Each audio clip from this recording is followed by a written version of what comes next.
अस्सलामुअलैकुम viewers, welcome to exploring पांडा। तो आज का हमारा डिस्कशन का टॉपिक है जनरल करैक्टरिस्टिक्स ऑफ ट्रीडोफाइट्स। ठीक है, तो पहले मैंने आपको इंट्रोडक्शन जो था ट्रीडोफाइट्स का वो अच्छे तरीके से पढ़ा दिया है और जो है ट्रीडोफाइट्स की प्लेलिस्ट में वो अपलोड भी कर दिया है। तो नेक्स्ट अब हम बात करते हैं जनरल करैक्टरिस्टिक्स ऑफ ट्रीडोफाइट्स। ठीक है, तो ये जो है वो अगर हम देखेंगे किस तरह की प्लेस के अंदर पाए जाते हैं, सबसे पहला पॉइंट है हम इसका हैबिटेट देखेंगे।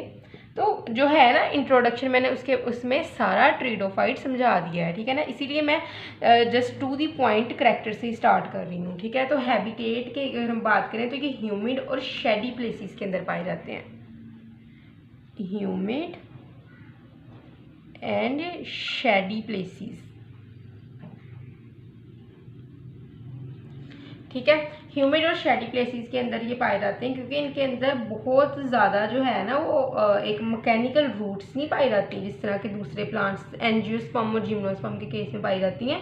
ठीक है ना, इतना मतलब मैकेनिकल रूट्स नहीं होती, रूट्स इनके अंदर होती ज़रूर है। ठीक है ना, तो कभी कभार क्या होता है कि इनके अंदर कुछ जो है वो प्लांट्स इनके अंदर जो है वो प्लांट होता है मेंबर, जिस तरह के हमारे पास साइलोप्सिड है, उनके अंदर रूट पाई ही नहीं जाती, राइजोइड्स पाए जाते हैं। तो हमें पता है राइजोइड्स बेचारे कितना पानी जो है वो ज़मीन से एब्जॉर्ब कर लेते हैं, तो वो फिर ह्यूमिड और शेडी प्लेसेस के अंदर जब पाए जाते हैं तो उनको पानी मिलता रहता है। ठीक है, इसीलिए इनका ये हैबिटेट है कि एक ठंडे इलाके ठंडी जगह पे पाए जाते हैं और वहाँ पे जो है वो नमी होनी चाहिए। ठीक है, और ये जो है वो माउंटेन फॉरेस्ट के अंदर ये बहुत ज़्यादा पाए जाएंगे। एक तो ट्रॉपिकल फॉरेस्ट के अंदर,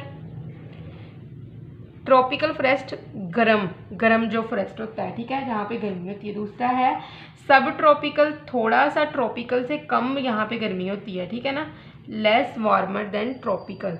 सब ट्रॉपिकल फॉरेस्ट, ट्रॉपिकल फॉरेस्ट, सब ट्रॉपिकल फॉरेस्ट, और उसके अलावा ये ना टेरिस्ट्रियल रीजन के अंदर भी पाए जाते हैं। टेरिस्ट्रियल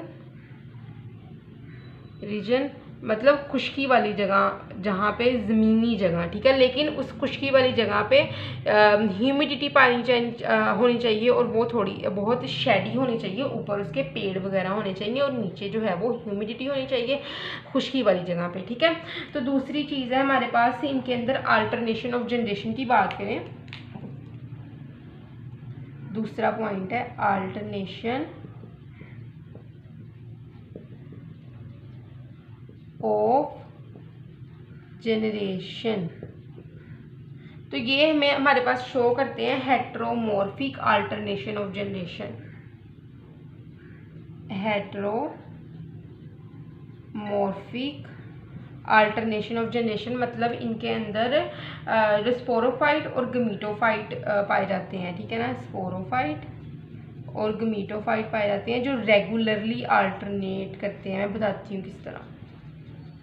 गमीटोफाइट, ये एक लाइन लगा दी। ठीक है, ऊपर बना दो आप गमीटोफाइट। ठीक है, ये है गमीटोफाइट। ठीक है, और नीचे बना दो, ये हमारे पास है स्पोरोफाइट।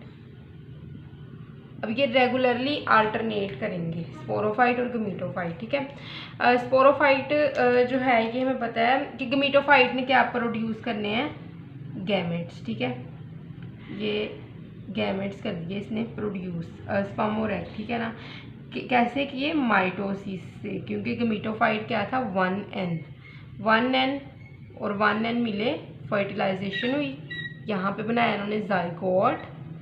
ठीक है, जाइगोट क्या था 1n + 1n 2n। जाइगोट ने माइटोसिस ही की और जर्मिनेट कर गया स्पोरोफाइट के अंदर। स्पोरोफाइट फिर क्या होगा, 2n था ना जाइगोट, तो स्पोरोफाइट भी होगा 2n। स्पोरोफाइट ने क्या किया, स्पोरोफाइट ने आगे जो है वो स्पोर्स प्रोड्यूस किए। ठीक है ना, स्पोर्स किस तरह प्रोड्यूस किए, मियोसिस के ज़रिए। मियोसिस के ज़रिए हमें पता है नंबर ऑफ क्रोमोसोम हाफ हो जाते हैं, तो 1n स्पोर इसने प्रोड्यूस किए। ठीक है, ये हमारे पास आ गए स्पोर्स क्या हैं 1n, और स्पोर्स दोबारा माइटोसिस करके जर्मिनेट कर गए किसमें, स्पोरोफाइट के अंदर, ठीक है। इसी तरह ये रेगुलरली अल्टरनेट करती रहती हैं जनरेशन, ठीक है। तो ये शो करते हैं heteromorphic alternation of generation. Gametophyte 1n होता है, गैमेट प्रोड्यूस करता है, गैमेट मिलते हैं, 2n जाइगोट बन जाता है, 2n जाइगोट माइटोसिस करता है और स्पोरोफाइट बन जाता है, ठीक है ना। 2n स्पोरोफाइट मियोसिस करता है, स्पोर्स बन जाते हैं, स्पोर्स 1n होते हैं, इनके मियोसिस से बने हैं, और स्पोर्स माइटोसिस करके जर्मिनेट कर जाते हैं गमीटोफाइट के अंदर। इसी तरह ही रेगुलरली अल्टरनेशन ऑफ जनरेशन होती रहती है।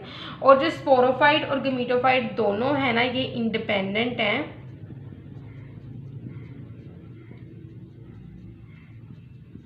न्यूट्रिशनली, ये न्यूट्रिशनली एक दूसरे के ऊपर डिपेंड नहीं करते हैं, ठीक है ना। और डिसिमिलर होते हैं एक दूसरे से, मोर्फोलॉजिकली एक दूसरे से डिसिमिलर होते हैं, ठीक है। उसके बाद क्या है कि ये जो है वो पहला ग्रुप था जिसके अंदर वेस्कुलर टिश्यूज बनने शुरू हुए थे, ठीक है ना। जो ट्रीडोफाइट्स था, इससे पहले एक ग्रुप था ब्रायोफाइट, उसके अंदर वेस्कुलर टिश्यूज नहीं बनते थे। तो ट्रीडोफाइट एक पहला ग्रुप था जिसने वेस्कुलर टिश्यूज बनाने की जो है वो रीस लगा दी थी, ठीक है ना। इसीलिए तो वेस्कुलर टिश्यूज बनने की वजह से इसको हम ट्रैकियोफाइट्स कहते हैं, ठीक है। ट्रैकियोफाइट्स इनको कहा जाता है। लेकिन इनको हम जो है वो लोअर ट्रैकियोफाइट्स कहेंगे, लोअर ट्रैकियोफाइट्स। क्यों? क्योंकि इनके अंदर ट्रैकियोफाइट्स वो प्लांट होता है जिसके अंदर वेस्कुलर टिश्यू बनते हैं, लेकिन लोअर इसलिए कहेंगे क्योंकि इनके अंदर सीड नहीं बनता, ठीक है ना। तो ये लोअर ट्रैकियोफाइट्स क्या कि सीड नहीं होता, तो ये इसका एक माइनस पॉइंट है, इसीलिए ये थोड़े लो लेवल के ट्रैकियोफाइट्स हैं। ट्रैकियोफाइट्स वो होते हैं जिनके अंदर वेस्कुलर टिश्यू होता है। हाई लेवल के कौन से होते हैं? जिम्नोस्पर्म। और उससे भी हाई लेवल के कौन से हैं? हाईएस्ट लेवल के एंजियोस्पर्म। तो अब नेक्स्ट देखोगे कि एंजियोस्पर्म के अंदर फ्लावर, सीड और सारी चीज़ें जो होती हैं, वेस्कुलर टिश्यूज, हर चीज़ होती है, तो ये हाईएस्ट लेवल के होते हैं एंजियोस्पर्म। और gymnosperm is lower than angiosperm because they do not form flowers, they only form seed and their seeds are naked, ठीक है ना। इनके सीड्स भी नेक्ड होते हैं। तो नेक्स्ट अब हम बात करते हैं कि जो इनके स्पोरोफाइट और गमीटोफाइट की थोड़ी सी यहाँ पे बात करते हैं। तो थोड़ी सी बात करते हैं हम ट्रीडोफाइट्स के स्पोरोफाइट्स की, ठीक है। तो अगर हम इसके स्पोरोफाइट की बात करें तो स्पोरोफाइट इनकी मेन प्लांट बॉडी होती है, ठीक है ना। तो लेकिन जो हमारे पास ब्रायोफाइट्स थे ना, उनके अंदर मेन प्लांट बॉडी गमीटोफाइट थी, लेकिन ट्रीडोफाइट्स, जिम्नोस्पर्म और एंजियोस्पर्म के अंदर मेन प्लांट बॉडी स्पोरोफाइट होती है, ठीक है ना। मैं आपको इसीलिए कंपैरिजन से बता रही हूँ ताकि आपको याद रहे और कहीं MCQs आ जाए तो मुश्किल ना हो। नेक्स्ट हम सारा की स्टडी करेंगे, ट्रीडोफाइट, जिम्नोस्पर्म, एंजियोस्पर्म, मैं इसकी सारी प्लेलिस्ट बनाऊंगी, लेकिन फिर मैं आपको इसमें बता रही हूँ, ठीक है। तो अब जो है स्पोरोफाइट, इसलिए ये डिफ्रेंशिएट करती है रूट, स्टेम और लीव्स के अंदर, ठीक है। रूट, स्टेम्स और लीव्स के अंदर। लेकिन एक मेंबर है जिसका नाम है हमारे पास साइलोप्सिडा, उसके अंदर जो है वो साइलोप्सिडा लेक रूट्स, ठीक है। तो जब रूट्स नहीं होंगी तो कौन सी चीज़ें होंगी? राइजॉइड्स। तो राइजॉइड्स एक रूट लाइक स्ट्रक्चर होता है, मतलब कि एक लो लेवल की रूट होती है। रूट का तो फंक्शन बड़ा एक एक एक्सटेंसिव फंक्शन है जो राइजॉइड है, उसका एक लो लेवल का जो होता है गुजारा, आप कह लो कि वो होता है गुजारा करना, तो वो राइजॉइड्स इस गुजारे के लिए रूट्स का काम करते हैं, ठीक है। तो स्टेम जो होती है ना वो ब्रांच्ड होती है, ये डाइकोटोमस भी हो सकती है और मोनोपोडियल भी हो सकती है। स्टेम जो होगी ये ब्रांच्ड होगी, ब्रांच्ड का मतलब क्या है कि डाइकोटोमस भी हो सकती है, ठीक है। उसके अलावा मोनोपोडियल भी हो सकती है, ठीक है। डाइकोटोमस का मतलब क्या है कि जो एपिकल पोर्शन है ना, जिस तरह के जो एपिकल किसको कहते हैं? ये सबसे ऊपर वाला एपेक्स वाला, तो डाइकोटोमस का मतलब क्या है कि जो एपिकल पोर्शन डिवाइड करके ना दो इक्वल ब्रांचेस बना देगा, ठीक है, कि ये ऊपर वाले पोर्शन ने ये वाले डिवाइड किया, जिसको मैं रेड कलर से मार्क कर रही हूँ, अपर पोर्शन डिवाइड कर दिया, इस तरफ गया इस तरफ गया, दो इक्वल ब्रांचेस बन गई, इसको हम कहते हैं कि हमारे पास क्या है, डाइकोटोमस ब्रांचेस। और मोनोपोडियल का मतलब क्या है कि स्टेम इलोंगेट करती रहती है अपर पोर्शन की तरफ, ठीक है। तो एक ही जो है डायरेक्शन, एक ही जो है वो एपेक्स की तरफ जो इलोंगेट करती रहती है, इसकी फर्दर ब्रांचेस जो हैं इस तरह नहीं बनती है, ठीक है ना। तो नेक्स्ट हम बात करते हैं इनके अंदर रिप्रोडक्शन की।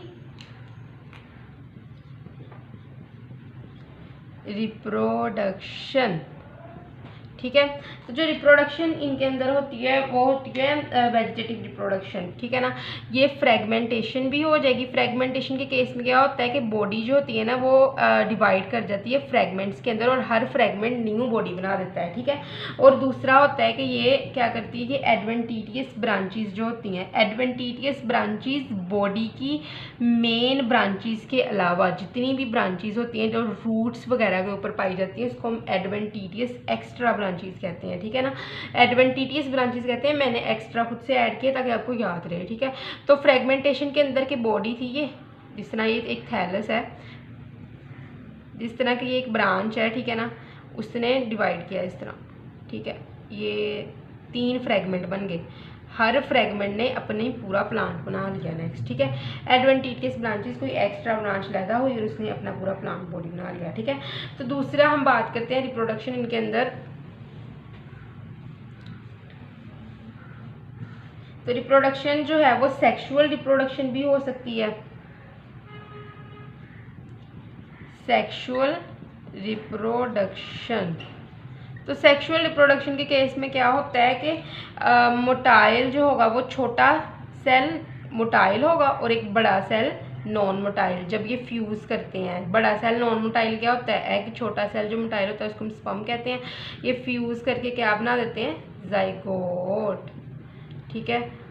2n जाइगोट बन जाता है, ठीक है। ये 1n था और 2n जाइगोट नेक्स्ट बन गया है। इसको हम ओगैमस टाइप की रिप्रोडक्शन कहते हैं। रिप्रोडक्शन कौन सी होती है, सेक्सुअल रिप्रोडक्शन ओगैमस टाइप की, ठीक है।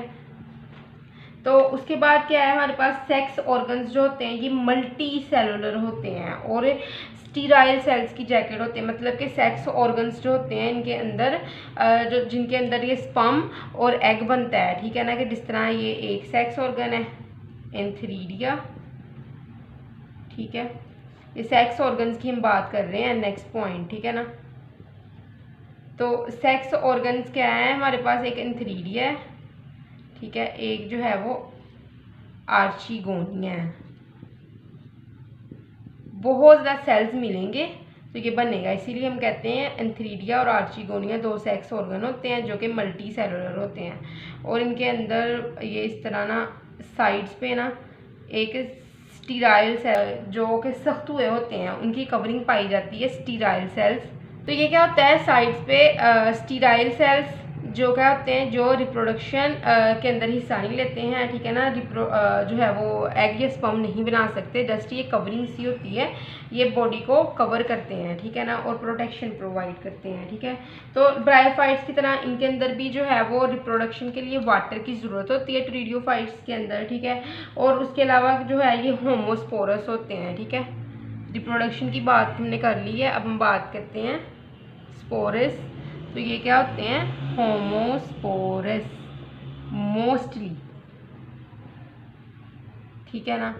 होमोस्पोरस मतलब सेम टाइप के स्पोर प्रोड्यूस करते हैं, सेम टाइप स्पोर। लेकिन कुछ होते हैं हेटेरोस्पोर, तो मैं बताती हूँ हेटेरोस्पोर भी कौन से होते हैं इनके अंदर। वो हमारे पास होते हैं कि हेटेरोस्पोर जो शो करते हैं उसके अंदर क्या होता है कि ये एक स्पोर है, ये दूसरा स्पोर है, इसको हम कहेंगे माइक्रोस्पोर और दूसरे को हम कहेंगे मेगास्पोर, ठीक है। लेकिन इनके अंदर सीड नहीं बनता, नो सीड फॉर्मेशन, ठीक है। सीड नहीं इनके अंदर बनता है और इनके स्पोर्स जो होते हैं ना स्पेशलाइज स्ट्रक्चर में बनते हैं। स्पोर्स कहाँ बनते हैं, स्ट्रक्चर के अंदर बनते हैं, जिसको हम कहते हैं, ये हमारे पास क्या है, स्पोरेंजिया, ठीक है। तो आई होप सो कि आप जनरल करैक्टरिस्टिक्स की समझ लगी होगी ट्रिडियोफाइट्स की, लेकिन अगर किसी भी किस्म की कन्फ्यूजन तो आप कमेंट सेक्शन में पूछ सकते हैं। थैंक यू सो मच, अल्लाह हाफिज़।